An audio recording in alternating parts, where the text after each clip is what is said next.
నమో నమో నా తెలుగుదేశమా, నమో నమో నా తెలుగుదేశమా,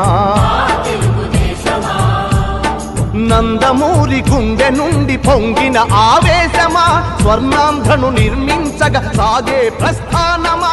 వందనం వందనం శిరసాభివందనం, వందనం వందనం హృదయాభివందనం. నమో నమో నా తెలుగుదేశమా.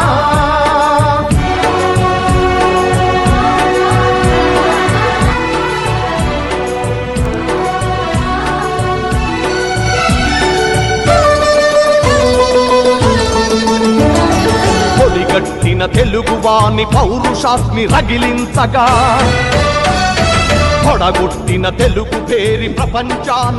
మనందరికీ నమస్కారం తెలియజేస్తూ, నేను గనిగిరిలో పుట్టి పెరిగాను కాబట్టి ఈ ప్రాంత కష్ట సుఖాలని నాకు తెలుసు. చట్టుబాయికి వెళ్ళి నీళ్లు తెచ్చుకున్న పరిస్థితి తాగే నీళ్ళకు కూడా నాకు గుర్తుంది. అది నేను అమ్మగారి బడిలో చదవబట్టి వాళ్ళ స్కూల్ వ్యాన్లో తీసుకొచ్చేవాళ్ళు నీళ్లు. మిగతా చోట అయితే 2 సైకిళ్ళకు 2 బిందెలు కట్టి, ఒక సైకిల్కి 2 బిందెలు కట్టి మన వాళ్ళు అప్పుడు చాలా మంది ఉదయాన్నే వెళ్ళేవాళ్ళు. మళ్ళా మన తర్వాత కూడా అక్కడ నీళ్లు ఉండేవి కాదు. ఆ రోజులు గుర్తున్నాయి. తర్వాత నేను శాసనసభ్యుడు అయినప్పుడు రామతీర్థం నుంచి కనిగిరి వరకు సాగర్ నీళ్లు తెచ్చాం, కానీ దాని ఇంటింటికి సంపూర్ణంగా ఇచ్చే సమయానికి నా సమయం అయిపోయింది. ఒకసారి రాష్ట్ర విభజనని కేంద్రం చేసిన తప్పుకి 2000 ఓట్లు మీరు వేశారు. 1200 కోట్లు పనిచేస్తే 2000 ఓట్లు వేశారు. ఒక ఎమ్మెల్యే నన్ను గేలు చేశాడు, వీడికి 2000 ఓట్లు వచ్చినాయి. అయినా మీతోనే ఉన్న 5 సంవత్సరాలు నేను ఎక్కడ వాళ్ళ అన్న మాటకు నేను బాధపడలా. ఎందుకంటే నేను ఓడిపోలే, కలిగిన ప్రజలు ఓడిపోయారు. పనిచేసిన వాళ్ళు మీరు ఓడిపోతారు. అదేవిధంగా నిన్న రాజకీయంగా ఇంకేముందులే మానుకుందామనే దశలో చంద్రబాబు నాయుడు గారు రాజకీయంగా పునర్జన్మ ఇచ్చారు. నాకు తెలుగుదేశం పార్టీ టికెట్ ఇచ్చారు. ఇచ్చిన తర్వాత మేము అందుకు వచ్చి గతంలో ఇంటి పనులు చేశాను, మన ప్రాంతాన్ని అభివృద్ధి చేసుకుందాం, మళ్ళీ ఒక అవకాశం ఇవ్వమంటే ఒక్కసారి అని ఒక ఆయనకు మళ్ళా ఓటేశారు. ఆయనకి 42,000. ఆయనకి ఏమైనా ఏంటంటే 42,000 ఓట్లు వేశారు. ఈ అమాయక ప్రజలు ఇలా పనిచేసినా చేయకపోయినా ఇబ్బంది లేదని ఆయన మళ్ళీ వేరే ఊరు వెళ్ళిపోయాడు.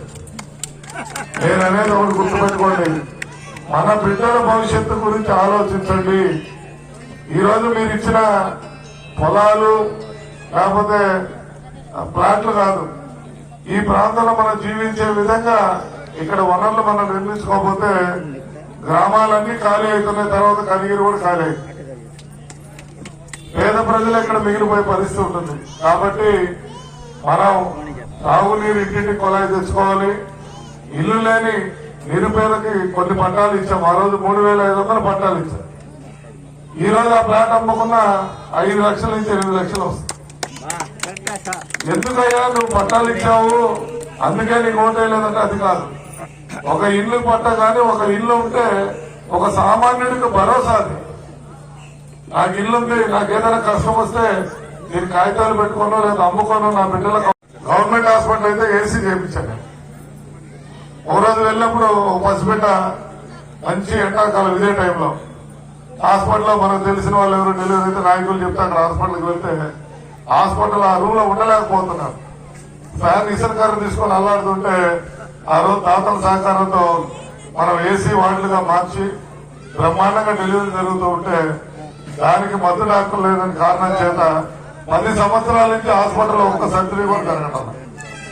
కానీ మీరేమనుకుంటున్నారంటే ఎలక్షన్ అప్పుడు ఒక ఆయన 1000 ఇచ్చాడు, 2,000 ఇచ్చాడు, ఒక ఆయన చాలా సీసా ఇస్తున్నాడు అనుకున్నారు. కానీ ఈ రోజు పరిస్థితి మీకు అర్థమైందా?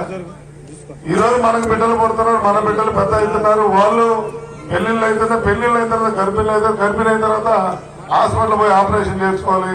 అక్కడికి పోతే ఒక్కొక్క బిడ్డకి ప్రైవేట్ హాస్పిటల్ పోతే 50,000 నుంచి 30,000 మొదలైతే 60,000-70,000 అవుతున్నాయి. అదే గవర్నమెంట్ హాస్పిటల్ కానీ ఆపరేషన్ చేసుకుని ఉంటే రూపాయి ఖర్చు లేకుండా నీ బిడ్డని ఇంటికి, నీ మనవరాలను చల్లంగా ఇంటికి తీసుకెళ్ళాలి. 10 సంవత్సరాల నుంచి జరగడంలా ఎవరన్నా ఒక్కరన్నా ప్రశ్నించారా? నిన్న మున్సిపల్ ఎలక్షన్ వస్తే 20 వార్డులు గెలిపించారు.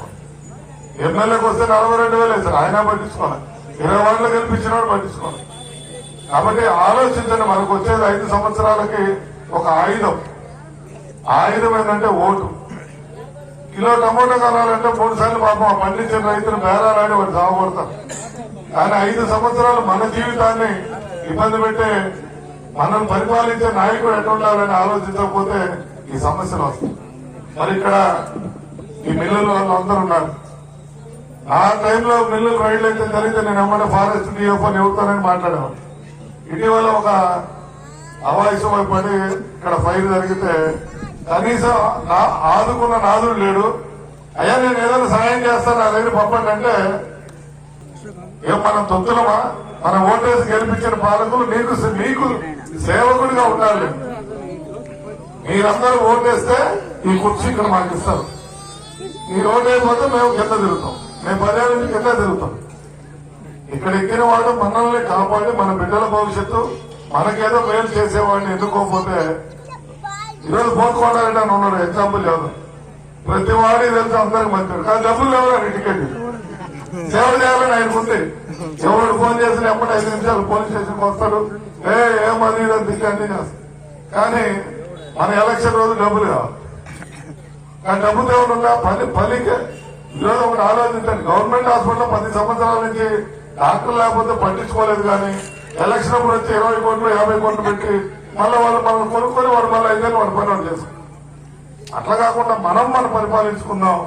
అధికారం నేను ఇచ్చిన అధికారం దేనికంటే ప్రభుత్వం నుంచి ప్రజల మధ్యకి ఒక వారధిగా ఉండి మీకు సేవ చేసే సద్గుణం ఉన్న వ్యక్తిని ఎన్నుకోకపోతే ఇబ్బంది పడతాం. రేపు వార్డు మెంబర్ అయినా అదే నేను చెప్పాను.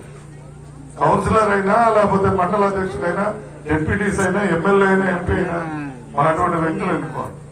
కాబట్టి భవిష్యత్తులో ఇక్కడ ఫుడ్ కాంప్లెక్స్ అనేది మన కొద్దిగా ఒకటి ఆలోచించుకోండి. మీరు ఎక్కడున్నా అక్కడికి ఇప్పుడు అందరికి మోటార్ సైకిల్ వచ్చిన ఊరు బయట ఫుడ్ కాంప్లెక్స్ కడితే అక్కడికి ఎవరు రారు, మీరేం ఇబ్బంది పడే పరిస్థితి లేదు. ఉచితంగా స్థలాలు ఇచ్చి ఆ కాంప్లెక్స్ ఫైర్ ఇటువంటి జరిగిన ఆ ఫైర్ ప్రూఫ్ విధానంతో మనం లేటెస్ట్ గా వుడ్ కాంప్లెక్స్ కట్టుకొని మీ అందరికి ఇబ్బంది జరగకుండా చెయ్యాలని ఆ రోజు నిప్పుబడిన రోజు నుంచి నేను కాలిపోయిన రోజు నుంచి ఆలోచిస్తున్నా. మీ అందరి దయ వల్ల రేపు మే 13 జరిగే ఎలక్షన్ రోజుకైనా అటు మాగుంట శ్రీనివాసరెడ్డి గారికి సైకిల్ గుర్తు మీద, మరి నాకు సైకిల్ గుర్తు మీద ఏదో ఒకటి గెలిపిస్తే తప్పకుండా ఇటువంటి కార్యక్రమాలు చేసుకోవాలి.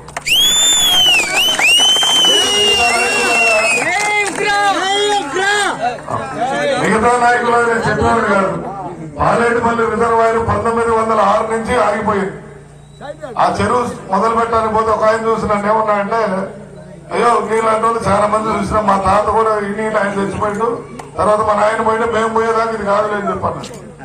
కానీ నిర్మిస్తే రాజకీయాలు ఉండలేదు లేదని అదే సంవత్సరంలో కొద్దిగేటి రోసే గారిని తీసుకొచ్చి ఆ ప్రాజెక్ట్ ని స్టార్ట్ చేసి పొట్టి శ్రీరాములు పాలేటిపల్లి రిజర్వాయర్ అని నామకరణం చేయడం జరిగింది. ఈరోజు ఆ చుట్టూ రైతులు ఆనందంగా అంటే మనిషి తలుచుకుంటే, మంచి నాయకుడు తలుచుకుంటే ఏ పైన జరుగుతుంది.